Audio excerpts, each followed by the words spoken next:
10वीं कक्षा के सभी छात्र छात्राओं का मैं हृदय से स्वागत और अभिनंदन करता हूं अपने इस YouTube चैनल शिक्षा डायरी ऑफ इंडिया यानी SDI के अंदर। विद्या की दात्री माँ शारदा के श्री चरणों में नमन करते हुए हम आज की क्लास की शुरुआत करते हैं आप सबके साथ मिलकर के। बच्चों, आज की इस वीडियो क्लास के अंतर्गत हम पढ़ने जा रहे हैं रासायनिक अभिक्रियाओं के प्रकार। जी हाँ, आपने सही सुना है। और जैसा कि आप स्क्रीन पे देख रहे हैं, आज हम स्टडी करने वाले हैं दो प्रकार की रासायनिक अभिक्रियाओं के बारे में। एक है ऊष्माक्षेपीय अभिक्रिया और दूसरी है ऊष्माशोषीय अभिक्रिया। जैसा कि मैं विगत क्लासों में बता चुका हूँ कि अभिकारक जो है अभिक्रिया करते हैं तो उनकी प्रकृति कैसी होती है, उसके आधार पर अभिक्रियाओं के प्रकार निर्धारित होते हैं। तो उसी क्रम में आज हम अध्ययन करने जा रहे हैं ऊष्माक्षेपीय अभिक्रिया और ऊष्माशोषीय अभिक्रिया। ये बहुत ही महत्वपूर्ण अभिक्रियाएं हैं, इनको ध्यान से समझना है, अच्छे से समझना है। और सबसे महत्वपूर्ण बात यह है कि इसके जो अंतर है वो हमें अच्छे से ध्यान रखना है। बहुतों बार ऐसा होता है कि जब इनके बीच में जो अंतर पूछा जाता है तो बच्चे क्या करते हैं कि ऊष्माक्षेपी का तो ऊष्माशोषी में लिख देते हैं और ऊष्माशोषी का ऊष्माक्षेपी में लिख देते हैं। इसलिए मेरा आपसे सुझाव है कि पूरी क्लास में ध्यान से हर एक चीज़ को देखना है, समझना है, ताकि हम जब एग्ज़ाम में बैठें और इससे रिलेटेड यदि कोई क्वेश्चन पुटअप होता है तो हमारे द्वारा कोई गलती ना हो, क्योंकि हम बड़े मिशन पर हैं। जी हाँ, बड़े मिशन पर। मैं याद दिला रहा हूँ फिर आपको, बड़ा मिशन क्या है। इस बार 100 में से 100 यानी कि मिशन 100 इन साइंस। तो आइए हम बात करते हैं ऊष्माक्षेपी अभिक्रियाओं के बारे में। तो ऊष्माक्षेपी अभिक्रिया किसे कहते हैं, इसको समझते हैं इस प्रकार से कि यदि कोई भी रासायनिक अभिक्रिया संपन्न होती है, कोई भी रासायनिक अभिक्रिया यदि संपन्न होती है तो उसके संपन्न होने के पश्चात जो उत्पाद बनता है उस उत्पाद के साथ साथ यदि ऊष्मा निकलती है तो इस प्रकार की अभिक्रियाओं को ऊष्माक्षेपी अभिक्रिया कहते हैं। यानी कि ऐसी रासायनिक अभिक्रिया जिसके संपन्न होने पर ऊर्जा का उत्सर्जन होता है हो, यानी कि ऊर्जा निकलती हो, तो उस प्रकार की अभिक्रियाओं को ऊष्माक्षेपी अभिक्रिया कहते हैं। चलिए एक उदाहरण के माध्यम से अपन समझते हैं ऊष्माक्षेपी अभिक्रियाओं को। यानी कि जैसे प्राकृतिक गैस का जो दहन है, LPG गैस, प्राकृतिक गैस का जो दहन है वह एक ऊष्माक्षेपी अभिक्रिया का उदाहरण है। इसमें होता क्या है, मेथेन गैस बर्न करती है, यानी कि जलती है। तो मेथेन की अभिक्रिया जब ऑक्सीजन से होती है तो कार्बन डाइऑक्साइड गैस निकलती है और जलवाष्प बनता है और ऊर्जा प्राप्त होती है। अर्थात जो अभिक्रिया संपन्न हो रही है उसमें ऊष्मा निकल रही है। और हमने जो परिभाषा के अंतर्गत क्या समझा है कि ऐसी रासायनिक अभिक्रिया जिसके संपन्न होने पर अगर ऊष्मा निकलती है तो ऐसी रासायनिक अभिक्रियाओं को ऊष्माक्षेपी अभिक्रिया कहते हैं। चलिए इसी क्रम में एक उदाहरण और लेते हैं। हम जो श्वसन करते हैं, क्या यह एक प्रकार से ऊष्माक्षेपी अभिक्रिया है? इसका बहुत ही महत्वपूर्ण प्रश्न है। बहुतों बार परीक्षा में पूछा जा चुका है कि क्या श्वसन भी एक प्रकार की ऊष्माक्षेपी अभिक्रिया है। तो जी हाँ, बिल्कुल श्वसन एक ऊष्माक्षेपी अभिक्रिया है। जानिए क्यों? क्योंकि जब पाचन क्रिया के अंतर्गत जो कार्बोहाइड्रेट का पाचन होता है और ग्लूकोज बनता है, जो ग्लूकोज बना है उस ग्लूकोज का ऑक्सीजन के द्वारा ऑक्सीकरण होता है तो उससे ऊर्जा निकलती है। बात समझ में आ रही है? कार्बोहाइड्रेट का पाचन होने से जो ग्लूकोज बनता है उस ग्लूकोज का ऑक्सीकरण होता है, यानी कि ग्लूकोज की अभिक्रिया ऑक्सीजन से होती है तो ऊर्जा की प्राप्ति होती है। हम भोजन क्यों करते हैं?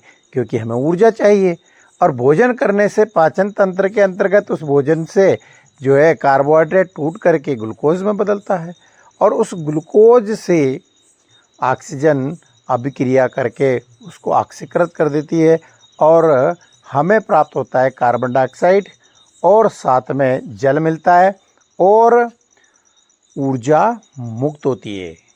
लेकिन बात यूँ आ रही है कि श्वसन को ऊष्माक्षेपी अभिक्रिया कहते हैं क्या? तो इसका संबंध यहाँ किस प्रकार से है? अरे भाई, सीधी सी बात है, जिस ऑक्सीजन की आवश्यकता पड़ रही है ग्लूकोज के ऑक्सीकरण में, वह हमें किससे प्राप्त होती है? श्वसन से। हम जब श्वास लेते हैं तो श्वास क्रिया में ऑक्सीजन को हम हमारे फेफड़े में लेकर के जाते हैं और फेफड़ों से यह ऑक्सीजन जो है हमारे शरीर के अंदर कोशिकाओं में रक्त के द्वारा पहुंचती है।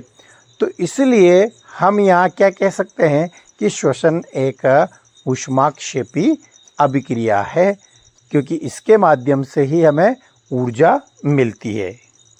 जैसा कि आप स्क्रीन पे देख पा रहे हैं कि जो ग्लूकोज है C6H12O6 की अभिक्रिया जो है वह ऑक्सीजन से हो रही है, तो कार्बन डाइऑक्साइड बन रहा है और जल बन रहा है और ऊर्जा मुक्त हो रही है। तो आप क्या स्पष्ट हो गए हैं? अगर आपके एग्ज़ाम में एक क्वेश्चन आता है कि क्या श्वसन एक ऊष्माक्षेपी अभिक्रिया है, तो हम बिल्कुल निसंकोच ये जवाब दे सकते हैं कि जी हाँ, श्वसन एक ऊष्माक्षेपी अभिक्रिया है, क्योंकि पाचन से प्राप्त कार्बोहाइड्रेट का पाचन होकर के जो ग्लूकोज प्राप्त होता है उस ग्लूकोज का ऑक्सीकरण ऑक्सीजन के द्वारा होता है और यह ऑक्सीजन श्वसन से प्राप्त होती है। इसलिए श्वसन एक ऊष्माक्षेपी अभिक्रिया है। ओके, तो क्या और भी है क्या? अरे भाई, और भी है क्या ऐसी अभिक्रियाएं जो ऊष्माक्षेपी है? जी हाँ, बहुत सारी है, लेकिन उनमें से एक प्रकार और बताते हैं आपको। जो हम घर पर साग सब्जी बनाते हैं और उसमें से जो वेस्ट मटेरियल निकलता है, या यूँ कहें कि हमारे जो मवेशियों का जो गोबर होता है, उन सबको अपन इकट्ठा करके और कहीं न कहीं जा कर के उसको डाल देते हैं। जब उसमें विघटन अभिक्रिया होती है, यानी कि वो जब टूटता है, जब सड़ता है, तो यह भी एक ऊष्माक्षेपी अभिक्रिया है, क्योंकि जब ये टूटता है, विघटित होता है, तो कंपोस्ट खाद बनती है और वो जब आप देखेंगे कि वो जब बनती है तो उस समय ऊष्मा निकलती है। और हमारी परिभाषा क्या कह रही है? ऊष्माक्षेपी की परिभाषा से यही स्पष्ट होता है कि जो अभिक्रिया संपन्न होती है तो उसमें यदि ऊष्मा निकलती है तो वह अभिक्रिया ऊष्माक्षेपी है।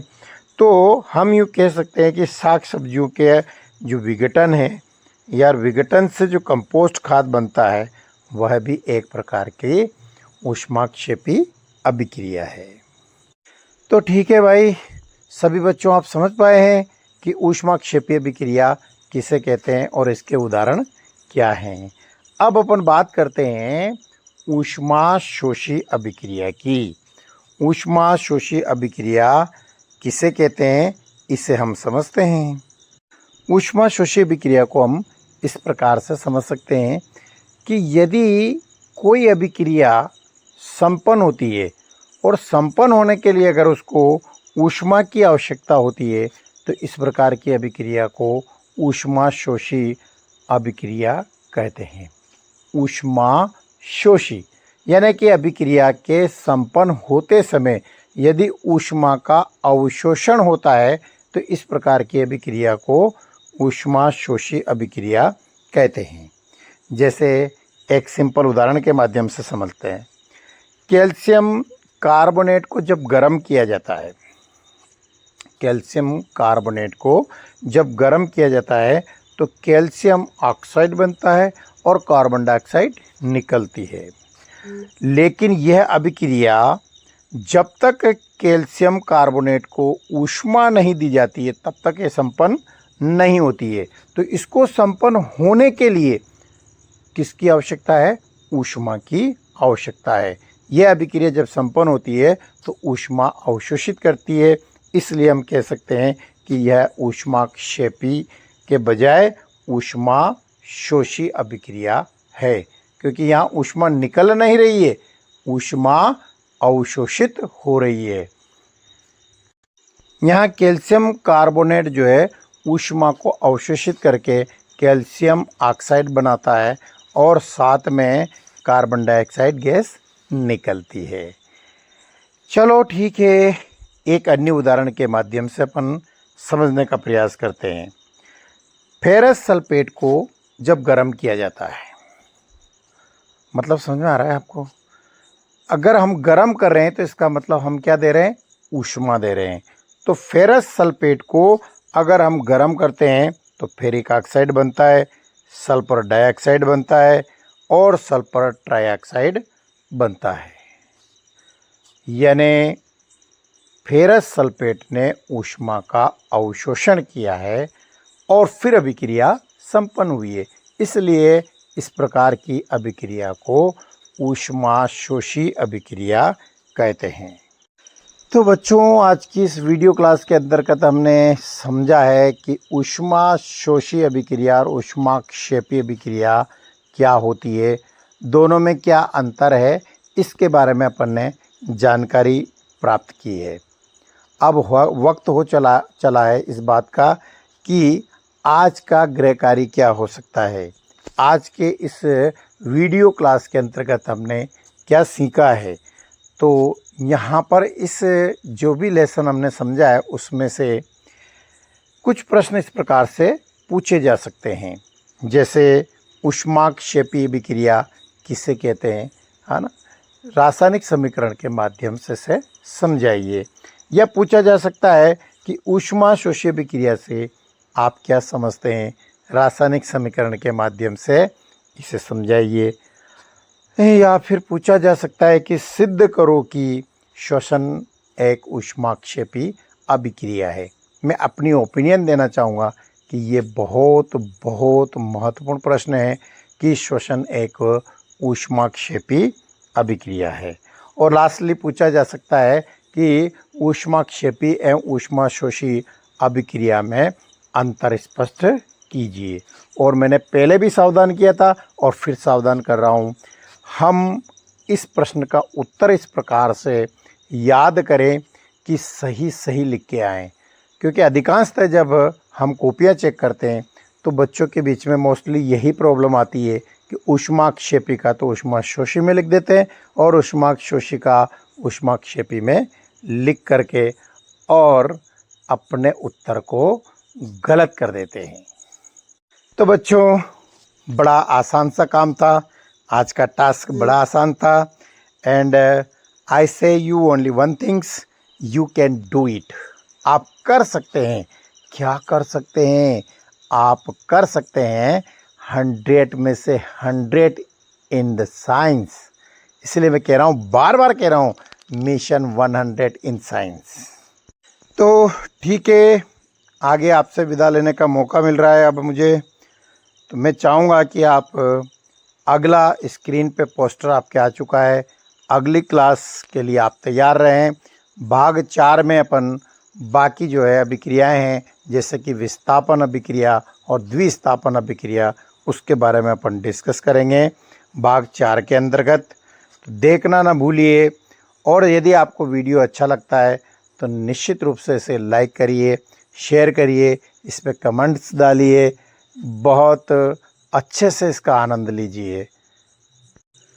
और अगर इससे पहले के वीडियो यानी कि भाग 1 और 2 अगर आपने नहीं देखा हो तो उसे भी देखना ना भूलें। लिंक मैंने आपके इस वीडियो के अंदर डिस्क्रिप्शन में डाला हुआ है, वहाँ से आप क्लिक करके और इसका भाग 1 और 2 भी आप देख सकते हैं, क्योंकि क्रमबद्ध ज्ञान ही विज्ञान है। आपको हर बात तब समझ में आएगी जब उससे पूर्व का आप अध्ययन कर चुके हैं। तो मैं चाहूँगा कि अगर ये 2 वीडियो आपने नहीं देखे हों तो निश्चित रूप से जो डिस्क्रिप्शन में लिंक दिया है वहाँ क्लिक करके आप इन दोनों वीडियो का भी आनंद ले सकते हैं। तो आज के वीडियो का समापन मैं एक बहुत ही शानदार स्लोगन के साथ करूँगा। स्लोगन क्या है? जो भी करो, जी, जो भी करो कमाल करो। आप अध्ययन कर रहे हैं तो आपका अध्ययन भी ऐसा हो कि लोग आपको याद करें, क्या स्टूडेंट है यार, क्या गजब नंबर लेके आया यार, क्या डिसिप्लिन में रहता है, क्या बात करने का तरीका है। अर्थात जो भी करो कमाल करो। इस बात को आप स्पष्टतः अपने दिमाग के अंदर डाल लें और बार बार दोहराएं, मुझे जो भी करना है कमाल करना है। और अपने मिशन को नहीं भूलें, mission 100 in science, mission 100 in science. सुबह उठते से ही इस बात का दोहरान करें और सोने से पहले इस बात का दोहरान करें, मिशन 100 इन साइंस। निश्चित रूप से आपके साथ ऐसा होगा। You can do it, you can do it. Thank you very much, बहुत बहुत धन्यवाद आज के इस वीडियो को देखने के लिए। जय हिंद, जय भारत। फिर मिलेंगे भाग 4 के अंतर्गत। धन्यवाद।